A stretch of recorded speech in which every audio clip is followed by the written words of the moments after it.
mootummaa nabiyyi immoo mootummaa Itoophiyaaf guyyuu sagal kakataa amanamtummaa Itoophiyummaaf qabu agarsiisaa hojiidhaanis dubbiidhaanis hubachiisaa deemu ta'uu isaatti beekna hundi keenya.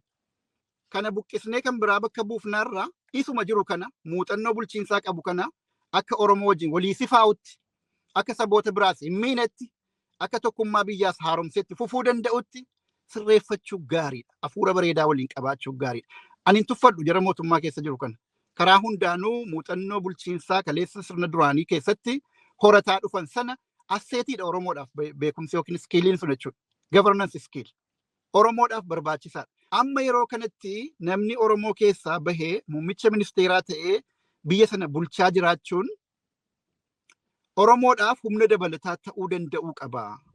Akka amma waladheessaa jirru kanatti deemnaan ittuu wal miidhaa deemnee alagaadhaaf lafa bal'isaa irree jabeessaa deemna malee waan fayyaduudha wantichi jechuudha.